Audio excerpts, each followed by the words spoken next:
Halo teman-teman, terima kasih sudah klik video ini. Pada kesempatan kali ini, saya akan mengajak kalian untuk membahas sebuah kasus yang terjadi pada tahun 2024.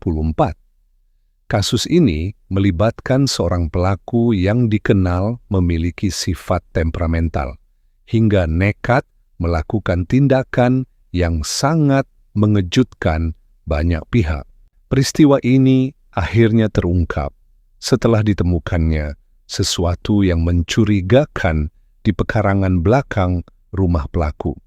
Fakta tersebut sontak membuat banyak orang terkejut dan tidak menyangka. Latar belakang kasus ini sendiri dipengaruhi oleh kondisi ekonomi pelaku yang sulit serta kepribadiannya yang mudah emosi, hingga berujung pada kejadian yang menggemparkan. Kasus ini terjadi di wilayah Wonogiri, Jawa Tengah. Oleh karena itu, penting bagi kita untuk membahasnya sebagai pembelajaran, agar kejadian serupa tidak terulang di kehidupan kita.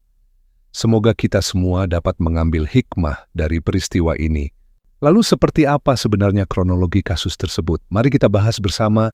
Semua bermula dari seorang pria bernama Supriyanto yang tinggal di Desa Setren, Kecamatan Slogohimo, Kabupaten Wonogiri, Jawa Tengah. Ia tinggal bersama kedua orang tuanya sejak kecil. Supriyanto diketahui putus sekolah sejak tingkat SMP dan kemudian bekerja sebagai buruh serabutan di desanya. Pekerjaannya tidak menentu, bergantung pada panggilan dari warga sekitar, seperti memperbaiki atap bocor, memperbaiki pompa air, membersihkan kebun, dan berbagai pekerjaan lainnya. Seiring berjalannya waktu, pada usia 19 tahun, Supriyanto memutuskan untuk menikah. Ia kemudian tinggal bersama istrinya di rumah yang diberikan oleh orang tuanya yang masih berada di Desa Setren. Dari pernikahan tersebut, mereka dikaruniai 2 orang anak. Namun, seiring bertambahnya anggota keluarga, kebutuhan ekonomi pun meningkat. Supriyanto dan istrinya mulai mengalami kesulitan keuangan, mengingat pekerjaannya sebagai buruh serabutan tidak memberikan penghasilan yang tetap. Untuk menambah pemasukan, Supriyanto kemudian bekerja sebagai juru parkir di salah satu kawasan objek wisata di Wonogiri. Meski demikian, kondisi ekonomi mereka tetap belum stabil. Permasalahan keuangan yang terus berlangsung, ditambah dengan sifat Supriyanto yang temperamental, membuat hubungan rumah tangganya mulai sering diwarnai pertengkaran. Pada waktu yang sama, tepatnya pada tahun 2009, Supriyanto juga menghadapi masalah lain. Ia diketahui pernah menggadaikan telepon genggamnya dengan nilai sekitar 100.000. Namun, ketika masa penebusan tiba, ia tidak memiliki cukup uang untuk mengambil kembali barang tersebut. Kondisi ini membuat Supriyanto berpikir keras untuk mendapatkan uang dalam waktu singkat. Dalam kebingungannya, ia kemudian mengajak seorang temannya, Surono, yang juga bekerja sebagai juru parkir, untuk melakukan aksi perampokan. Mereka menargetkan pengendara yang melintas di kawasan hutan Donoloyo, karena Supriyanto mengetahui bahwa daerah tersebut relatif sepi dan sering dilalui pasangan muda. Akhirnya pada bulan Mei tahun 2009, rencana tersebut mulai mereka jalankan. Aksi tersebut benar-benar mereka lakukan. Dalam kejadian itu, mereka berhasil merampas dan menyerang korban yang merupakan sepasang kekasih. Para pelaku mengambil seluruh barang berharga milik korban, berupa 1 unit sepeda motor, 2 dompet, 2 telepon genggam, hingga cincin emas. Setelah melakukan aksinya, mereka melarikan diri dan meninggalkan kedua korban dalam kondisi luka parah akibat serangan senjata tajam. Beberapa jam kemudian, warga yang melintas secara tidak sengaja menemukan kedua korban tergeletak di pinggir jalan dalam kondisi penuh luka. Warga yang melihat kejadian tersebut segera memberikan pertolongan dan membawa kedua korban ke rumah sakit. Namun, sangat disayangkan, salah satu korban tidak dapat diselamatkan dan menghembuskan napas terakhirnya saat tiba di rumah sakit. Sementara itu, korban lainnya berhasil selamat, meskipun dalam kondisi kritis. Singkat cerita, Supriyanto dan rekannya Surono akhirnya berhasil ditangkap oleh pihak kepolisian. Setelah melalui proses hukum yang panjang, pada bulan Oktober di tahun yang sama, yaitu tahun 2009, keduanya menjalani persidangan. Dalam persidangan tersebut, Supriyanto dijatuhi hukuman 15 tahun penjara, sedangkan Surono dijatuhi hukuman 10 tahun penjara. Keduanya kemudian menjalani masa hukuman di Lapas Sragen, Kabupaten Sragen, Jawa Tengah. Setelah Supriyanto dipenjara, istrinya merasa kecewa dan malu atas perbuatan suaminya. Pada akhirnya, sang istri memutuskan untuk mengajukan perceraian. Hal ini menjadi pukulan berat bagi Supriyanto, karena ia kehilangan keluarga yang selama ini dimilikinya. Di dalam penjara, Supriyanto sempat menunjukkan perubahan. Ia mulai mendekatkan diri pada agama dan lebih rajin menjalankan ibadah. Bahkan, ia beberapa kali dipercaya menjadi imam di masjid lapas saat pelaksanaan salat berjamaah. Perubahan sikapnya tersebut juga diakui oleh pihak lapas. Setelah menjalani lebih dari 11 tahun masa hukuman, tepatnya pada tahun 2020, pemerintah mengadakan program asimilasi bagi narapidana. Program ini diberikan kepada warga binaan yang berkelakuan baik dan telah menjalani lebih dari setengah masa hukuman sebagai upaya untuk meminimalisir penyebaran COVID-19 di dalam lapas. Melalui program tersebut, Supriyanto akhirnya dibebaskan dan kembali ke kampung halamannya di Desa Setren, Wonogiri. Ia tinggal seorang diri di rumahnya yang terpisah dari orang tua dan keluarganya. Setelah bebas, Supriyanto kembali bekerja sebagai buruh serabutan. Tidak lama kemudian, di tahun yang sama, ia menjalin hubungan dengan seorang wanita hingga akhirnya menikahinya. Namun, pernikahan tersebut tidak bertahan lama. Hanya dalam hitungan bulan, istrinya kembali menggugat cerai karena tidak mampu menghadapi sifat Supriyanto yang masih temperamental. Bahkan, sang istri mengaku merasa ketakutan karena sering menerima ancaman dari Supriyanto.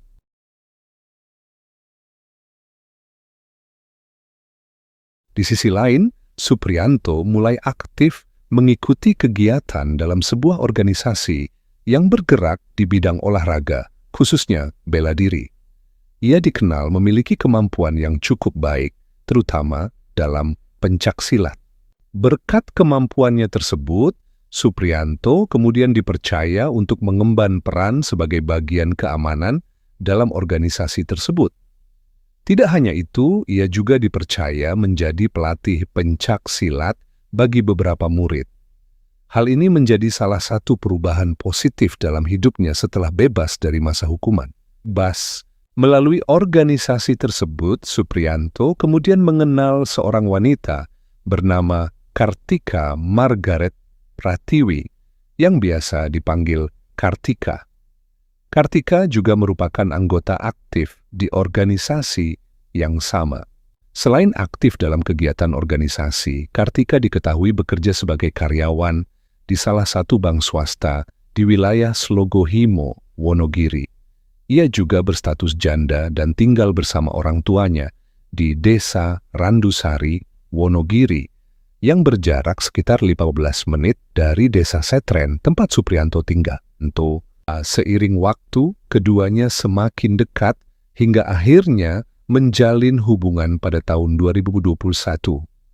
Dalam hubungan tersebut, Supriyanto kerap berkunjung ke rumah Kartika, begitu pula sebaliknya. Bahkan, masing-masing keluarga telah mengetahui hubungan mereka. Namun, setelah beberapa tahun menjalin hubungan, tepatnya pada Maret 2024, mantan suami Kartika tiba-tiba kembali menghubunginya dan mengajak untuk rujuk. Kartika yang ternyata masih memiliki perasaan terhadap mantan suaminya, akhirnya mempertimbangkan ajakan tersebut. Ia bahkan berencana menemui Supriyanto untuk menyampaikan keinginannya mengakhiri hubungan mereka. Peristiwa tragis ini bermula pada tanggal 26 Maret 2024, tepatnya hari Selasa. Pada hari itu, Kartika masih bekerja seperti biasa. Setelah pulang kerja sekitar pukul 17, ia langsung menuju rumah Supriyanto untuk membicarakan hubungan mereka. Saat itu, Supriyanto sedang berada seorang diri di rumahnya, tepatnya di bagian dapur. Disitulah Kartika menyampaikan niatnya untuk mengakhiri hubungan, sekaligus menjelaskan mengenai ajakan rujuk dari mantan suaminya. Mendengar hal tersebut, Supriyanto terkejut dan langsung tersulut emosi. Keduanya pun terlibat pertengkaran di dapur. Dalam situasi yang memanas, Kartika sempat menyiram Supriyanto dengan kopi panas. Kejadian tersebut semakin memicu emosi Supriyanto. Dalam kondisi marah, ia kemudian membekap Kartika menggunakan handuk yang ada di lokasi. Bekapan tersebut berlangsung cukup lama hingga membuat Kartika kehabisan napas. Tidak lama dari kemudian Kartika terjatuh dan akhirnya meninggal dunia di tempat. Setelah menyadari apa yang telah terjadi, Supriyanto panik. Ia berusaha mencari cara untuk menghilangkan jejak perbuatannya, mengingat saat itu tidak ada orang lain di rumah tersebut. Dalam kondisi panik, ia kemudian menggali 2 lubang di pekarangan belakang rumahnya. Selanjutnya, ia memindahkan tubuh korban ke lokasi tersebut. Tubuh Kartika sempat dibakar menggunakan bahan bakar dan benda-benda yang mudah terbakar. Setelah itu, sisa tubuh korban dipindahkan ke lubang lain untuk kemudian dikuburkan. Kedua lubang tersebut kemudian ditutup kembali dan disamarkan dengan semak-semak agar tidak menimbulkan kecurigaan. Setelah semua perbuatannya selesai dan tidak ada seorang pun yang mengetahui aksinya, Supriyanto kembali menjalani aktivitas seperti biasa.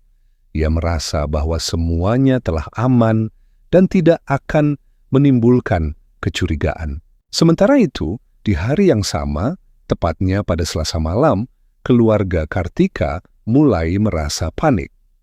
Hal ini dikarenakan Kartika belum juga pulang hingga larut malam, sesuatu yang tidak biasa terjadi. Terlebih lagi, saat itu Kartika tidak dapat dihubungi sama sekali. Kekhawatiran pun semakin meningkat. Keluarga Kartika sempat mendatangi tempatnya bekerja, namun tidak mendapatkan informasi yang berarti. Karena rasa cemas yang semakin besar, akhirnya keluarga memutuskan untuk melaporkan hilangnya Kartika ke Polsek Slogohimo. Sejak saat itu, Kartika dinyatakan sebagai orang hilang dan pihak kepolisian segera melakukan penyelidikan. Fokus awal penyelidikan mengarah pada orang-orang terdekat Kartika, termasuk Supriyanto yang diketahui sebagai kekasihnya. Polisi kemudian mendatangi rumah Supriyanto untuk meminta keterangan. Dalam pemeriksaan awal, Supriyanto tidak mengakui mengetahui keberadaan Kartika, bahkan terlihat seolah terkejut saat mendengar kabar tersebut. Namun, sikap tersebut tidak serta-merta membuat polisi percaya. Kecurigaan justru semakin mengarah kepadanya, terlebih dari pihak keluarga Kartika. Mereka mencurigai bahwa hilangnya Kartika berkaitan dengan Supriyanto bukan hanya karena statusnya sebagai kekasih, tetapi juga karena latar belakangnya sebagai mantan narapidana dan sifatnya yang dikenal temperamental. Atas dasar kecurigaan tersebut, polisi kemudian melakukan pengawasan secara diam-diam terhadap aktivitas Supriyanto. Selain itu, pihak kepolisian juga mengumpulkan keterangan dari warga sekitar. Dari hasil penelusuran, salah satu tetangga memberikan keterangan penting. Ia mengaku melihat seorang wanita muda datang ke rumah Supriyanto pada sore hari, tepat di tanggal 26 Maret, hari di mana Kartika dinyatakan hilang. Namun setelah itu, wanita tersebut tidak pernah terlihat keluar dari rumah tersebut. Keterangan ini semakin menguatkan dugaan bahwa Supriyanto terlibat dalam hilangnya Kartika. Berdasarkan temuan tersebut, polisi kembali mendatangi rumah Supriyanto untuk melakukan pemeriksaan lebih mendalam. Kali ini, petugas juga melakukan penyisiran di sekitar rumah dengan bantuan anjing pelacak. Dalam proses pencarian, anjing pelacak menunjukkan adanya titik mencurigakan di pekarangan belakang rumah Supriyanto. Fokus penyelidikan pun langsung diarahkan ke lokasi tersebut. Setelah dilakukan penggalian, polisi menemukan bekas lubang yang mencurigakan. Ketika digali lebih dalam, petugas dikejutkan dengan penemuan kerangka manusia yang telah terkubur dengan kondisi yang sudah tidak utuh dan menunjukkan bekas terbakar. Penemuan tersebut langsung mengarah pada dugaan kuat bahwa itu adalah jasad Kartika. Supriyanto pun segera diamankan oleh pihak kepolisian. Sementara itu, jenazah yang ditemukan dibawa ke rumah sakit untuk dilakukan autopsi dan pemeriksaan DNA guna memastikan identitasnya. Hasil pemeriksaan akhirnya memastikan bahwa jasad tersebut benar merupakan Kartika. Mendengar hal itu, keluarga korban tidak dapat menahan kesedihan dan syok yang mendalam. Sementara itu, Supriyanto yang telah diamankan langsung menjalani pemeriksaan intensif. Dengan bukti-bukti yang semakin menguat, ia akhirnya tidak dapat lagi mengelak dan mengakui seluruh perbuatannya. Atas pengakuan tersebut, Supriyanto resmi ditetapkan sebagai tersangka. Ia dijerat dengan pasal pembunuhan dengan ancaman hukuman maksimal hingga 15 tahun penjara. Perbuatan tersebut dilakukan karena dorongan emosi akibat tidak menerima keputusan Kartika yang ingin mengakhiri hubungan mereka. Hingga saat ini, kasus tersebut masih dalam proses persidangan dan belum mendapatkan putusan akhir. Mengingat kasus ini tergolong baru, seluruh proses hukum masih terus berjalan. Harapannya pelaku dapat dijatuhi hukuman yang setimpal atas perbuatannya, terlebih mengingat statusnya sebagai residivis. Hal ini tentu menjadi perhatian serius karena menunjukkan bahwa pelaku belum sepenuhnya jera atas tindakan kriminal yang pernah dilakukan sebelumnya. Kekhawatiran pun muncul apabila hukuman yang dijatuhkan tidak memberikan efek jera. Dikhawatirkan, hal tersebut justru membuka kemungkinan terjadinya tindakan serupa di kemudian hari. Dalam berbagai kasus, baik di dalam maupun luar negeri, pelaku yang pernah melakukan tindakan kekerasan berat memiliki potensi untuk mengulang perbuatannya, terutama jika tidak disertai pembinaan dan hukuman yang tegas. Oleh karena itu, semoga kita semua dapat mengambil pelajaran dari kasus ini. Penting bagi kita untuk lebih berhati-hati dalam menjalin hubungan, terutama dengan individu yang memiliki sifat temperamental dan sulit mengendalikan emosi. Semoga kejadian seperti ini tidak pernah terjadi dalam kehidupan kita maupun orang-orang di sekitar kita. Baik, sampai di sini pembahasan kita mengenai kasus ini. Terima kasih sudah menyimak hingga akhir. Sampai jumpa di pembahasan kasus berikutnya. Karena masih ada beberapa cerita lain yang menarik untuk kita bahas bersama.